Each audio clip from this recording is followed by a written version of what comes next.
Mothers for Life website. But for the women who have an abortion after being raped, they overwhelmingly expressed that it was far more difficult to overcome the abortion than it was the rape.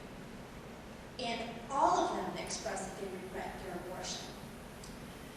They were 4 times more likely to die within the next year. They had a higher murder rate because the abortion often helped perpetuate an abusive relationship. They had a higher rate of drug overdose, suicide, domestic violence, divorce, depression throughout their lives, and on and on. So it is not even compassion for the woman. The ones who gave birth, whether they parented or placed for adoption, overwhelmingly expressed that there was something very healing of having something beautiful come out of something really awful, and that it actually helped them to overcome the rape. We know with incest that the perpetrator is the one who is protected with the abortion. But for the victim, typically not only does the rape stop when she gives birth for her, but also for the other young women in the household who are being raped. Most incest victims hide the pregnancy because they don't want to be forced to abort. They see this as being their ticket out, finally. But people just assume there's 3 major fallacies that go into the position, except in cases of rape, or especially in cases of rape. The first is that most would want an abortion, and that's actually 50 to 25%, which is far lower than your average crisis pregnancy, which I find to be very telling. And then the second is that she would be better off with an abortion, and that couldn't be further from the truth. The third is that that child just isn't worth it. Isn't worth having to put her through that. And I hope in some way I can help dispel it. Also on my website you can find a whole page dedicated to stories of others who were conceived in rape and incest, and women who became pregnant out of rape and incest, with even more links to other websites on the net. And they're all life-affirming stories. My birth mother today is very much a man to all of our children. We adopted our first 2. They both would have been easy targets for abortion. Then we went on to have 3 biological daughters. And my birth mother knows what could have been. She's so proud of me today. She comes with me to hear me speak. We have a very happy ending. We also have our daughter, Cassie, who we were adopting. She was our second child. And to everyone's surprise, she was born with a very serious genetic disorder. Most of the babies we have, what she had, were aborted. And I think that it's so awful and tragic that people would look at her and say that she wasn't as good.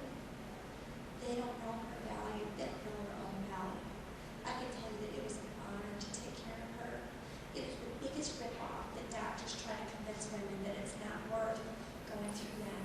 I have friends who had miscarriages early in their pregnancy, late in their pregnancy, and I just had 2 recent miscarriages.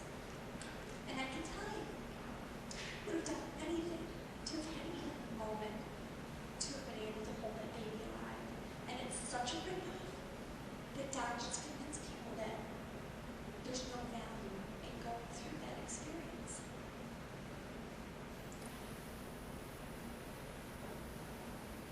A doctor had taken her off oxygen when she wasn't ready to eat, and she stopped breathing shortly after the appointment. They resuscitated her, did another procedure to try to suction her lungs, and then we watched her levels plummet again after that procedure. And by then she had significant brain damage when they resuscitated her the second time. And we were faced with doctors who were just saying, if her blood pressure starts to go, just let it go. And I asked him, what are the odds she could pull through? And this doctor said, well, even if she pulls through, you have to consider what her quality of life would be. I said, I don't care, I'll take care of it. Well, you have to understand she has some level of retardation. I already knew she would. I don't care, I'll take care of her. And I just said, look, we are pro-life. And I am not going to stand here and listen to you detailing the life of our daughter. I will take care of her. And I just think about what it's like for people who haven't thought these issues through, how easy it is for doctors to manipulate. Doctors who have already really screwed up here, you think they'd be trying their best.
this time, if anybody has any questions, we'll go ahead and answer them. If you could keep it to the topic of worship, we appreciate it. If anybody has any questions. All right, well, thank you for coming, guys. Like I said,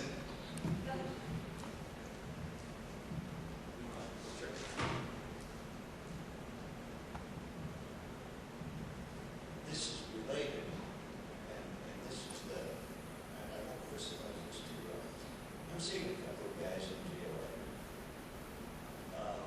One of them, his mother was on drugs. She had any number of men in her life, several children out of wedlock, various fathers too. My friend is kind of the same. He's got 3 children, but two different women. He's got a brother with 6 or more kids by 5 or 6 different women. Now, that is not an argument for abortion, and I'm with you there. But it is an illustration of what to me is the battle that we lost a long time ago, namely our sexual ethics. Abortion is a rearguard action. It's a rearguard battle. It's got to be fought, yes, but with so many kids being born out of wedlock, a self-perpetuating generation cycle of sin. I'm a Christian minister, but I see the destruction. And I guess what I think is, yeah, I'm bothered hugely with the statistics of the abortions. But we lost the battle when we could convince people that they should not play part of culture. But I would argue that abortion